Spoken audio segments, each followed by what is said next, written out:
And welcome back to the Helios graphics. অনেকদিন বাদে আবার আমরা চেষ্টা করেছি অনলাইনে আসার।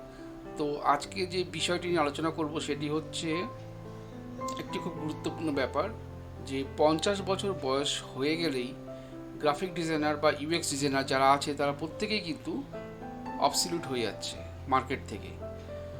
মানে তারা মার্কেটে আছে কিন্তু মার্কেটে তারা নেই, তাদের কোম্পানিতে লে অফ করা হচ্ছে, প্রয়োজন নেই আর তাদের। ইন্টারভিউ বোর্ডে তো বসছে, সমস্ত রকম যোগ্যতা থাকা সত্ত্বেও তারা কিন্তু সেখান থেকে অবসলিউট হয়ে যাচ্ছে। ইন্টারভিউ বোর্ডে একটা তারা ডাক পাচ্ছে না, উপরন্তু বিভিন্ন যে জব পোর্টালগুলো আছে সেখানে যে অ্যাপ্লাইও করছে, অদ্ভুতভাবে সেখানে তাদের ঘোস্টিং করা হচ্ছে। এটা শুধু আপনার সঙ্গে একমাত্র হচ্ছে এরকম কোনো ব্যাপার নয়, এটা সারা পৃথিবী জুড়ে ঘুরছে।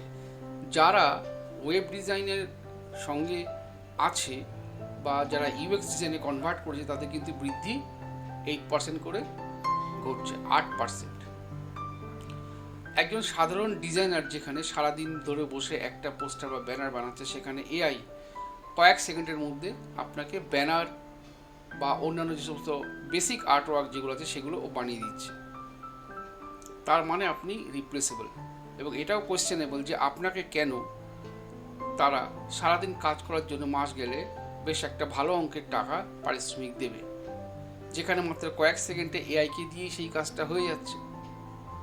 তার মানে এই গ্রুপটা কিন্তু পুরো অবসলিউট হয়ে যাচ্ছে। ঠিক যেমনভাবে আজ থেকে বহু বছর আগে, তা ধরুন প্রায় 97-98 সালে একটা ইন্ডাস্ট্রি পুরো সরে গেছিলো মার্কেট থেকে। সেটা হচ্ছে কালার ফিল্ম ডেভেলপমেন্ট। কারণ তার জায়গা ধীরে ধীরে ডিজিটাল ফটোগ্রাফি নিয়ে নিচ্ছিল। তাহলে ওই লোকগুলো যে কাজ করতো তারা কোথায় গেল? তারা ধীরে ধীরে কনভার্ট হলো ডিজিটাল ফটোগ্রাফিতে। ঠিক তেমনভাবেই এআই যে কাজগুলো করে সেই কাজগুলো যাতে আপনার উপর বার্ডেন না হয়ে ওঠে সেদিকে আপনাকে খেয়াল রাখতে হবে। তার মানে আপনাকে এআইয়ের সঙ্গে অ্যাডাপ্ট হতে হবে। আপনার যে পজিশনিং সেটাকে চেঞ্জ করতে হবে। কেমনভাবে চেঞ্জ করতে হবে? এখানেও কিন্তু একটা সুসংবাদ আছে। আপনাকে নিজেকে ঠিকভাবে পজিশনিং করতে হবে, অর্থাৎ আপনাকে অ্যাক্সেসিবিলিটি ডিজাইনের উপর বেশি ফোকাস করতে হবে, ইউএক্স ডিজাইনের উপর নিজেকে ফোকাস করতে হবে। এবং আপনি যদি এগুলো নিয়মিতভাবে করতে থাকেন তাহলে কিন্তু ধীরে ধীরে আপনার যে বেসিক জায়গা যেগুলো রয়েছে সেই জায়গাগুলো নিয়েই কিন্তু আপনি সামনের দিকে এগোতে পারবেন। রেগুলেটেড ইন্ডাস্ট্রিতে কিন্তু কাজ করার সুযোগ প্রচুর পরিমাণে বাড়ছে। যেমন ধরুন হেলথ টেক, ফিনটেক আর সরকারি যে বিভিন্ন প্রজেক্টগুলো রয়েছে সেইখানে কিন্তু বিভিন্ন ধরনের কাজ হয়, প্রচুর কাজের সুযোগ রয়েছে, যেখানে সোজাসুজিভাবে ইনফরমেশান দেওয়া এবং ইউজারের বিশ্বাসযোগ্যতার উপর কিন্তু পুরোটাই দাঁড়িয়ে থাকে সেই ওয়েবসাইটটার সফলতাটা। এক্ষেত্রে তরুণ ডিজাইনার যারা আছে তারা সাধারণত সরকারি সেক্টরে বা এই ধরনের হেলথ টেক বা ফিনটেকে একটু কাজগুলোকে এড়িয়ে চলে, কারণ তারা চায় কি যে ঝাঁ চকচকে একটা ওয়েবসাইট তৈরি করবো, সেখানে সুন্দর গ্রাফিক্স, সুন্দর টেক্সট থাকবে, যেগুলো প্রাইভেট সেক্টরের ক্ষেত্রে ম্যাক্সিমাম হয়। তো সেইখানে তারা একটু এগুলো এড়িয়ে চলে।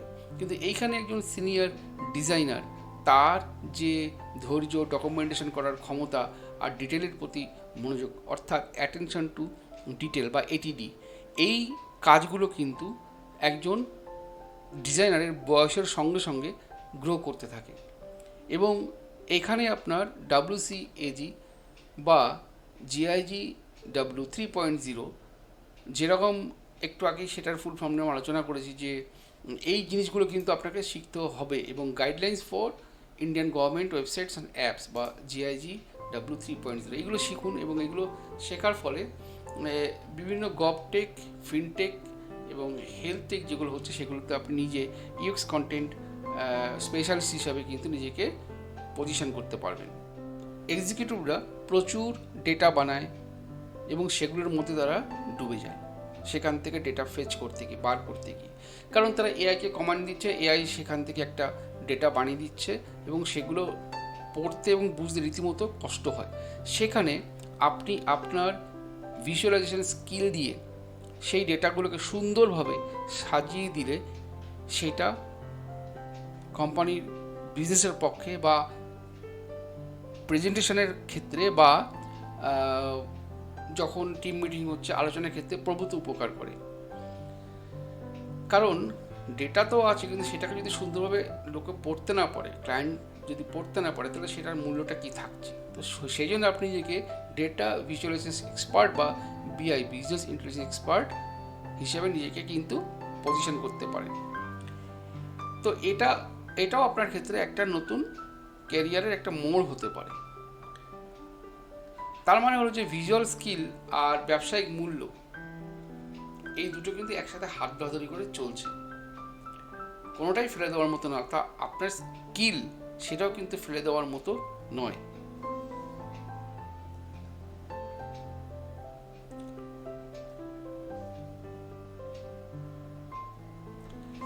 চাকরি না পেলে 50 বছরের ডিজাইনারদের লাইফ কিন্তু থেমে যায় না, অন্তত আমার পক্ষে তো থামেনি। আপনি ছোটো ছোটো ফার্মগুলোকে কোচ করাতে পারেন, তাতে অ্যাপ্রোচ করতে পারেন, খুঁজে নিতে হবে। স্টার্ট আপে গিয়ে সেখানে তাদের যে বিভিন্ন কাজগুলো আছে, অর্থাৎ গ্রাফিক্স রিলেটেড কাজের কথা আমি বলছি, সেগুলোকে অডিট করা, নতুন টিমমেটদের তৈরি করা, তাদের কোচিং করানো এবং তাদের যে বিজনেস পিচগুলো হয় সেই পিচগুলোকে সুন্দর করে সাজিয়ে দেওয়া, যাতে সেখান থেকে তারা বিজনেসটা উইন করে তাদের কোম্পানিতে আনতে পারে, তারা সেখান থেকে গ্রো করতে পারে। তো এই ফ্র্যাকশনাল লিডারশিপগুলো কিন্তু আপনি নিজেকে পজিশন করতে পারেন। আর এইখানে আপনার এক্সপিরিয়েন্স, এত দীর্ঘ বছরের প্রায় 25-26 বছরের এক্সপিরিয়েন্স কিন্তু এখানটাতে আপনার কাজে আসবে।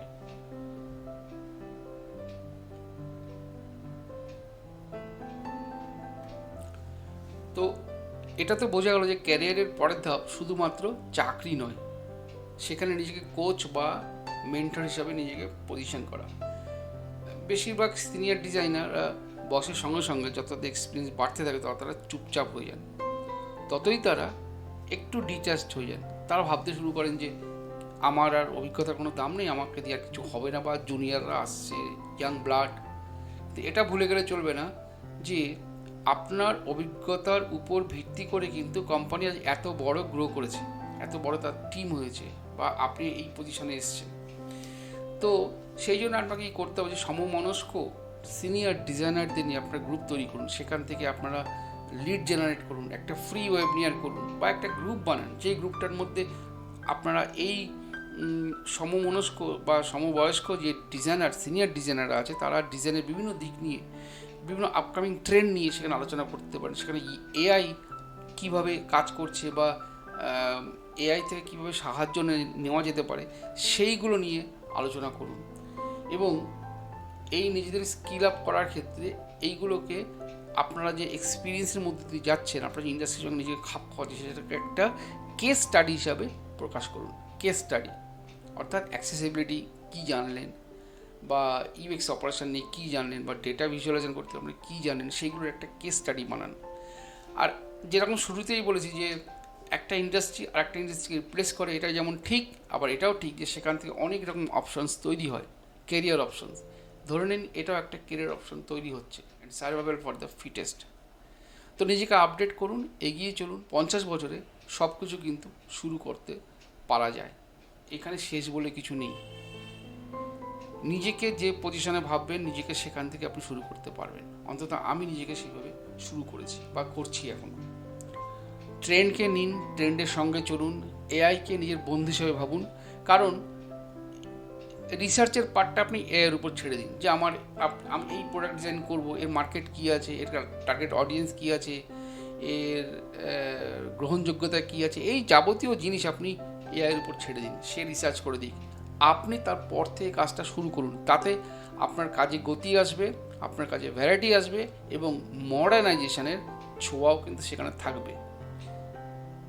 তো ভালো লাগলে এই এপিসোডটা সবার সঙ্গে শেয়ার করে দেবেন, লাইক করবেন এবং সাবস্ক্রাইব করবেন।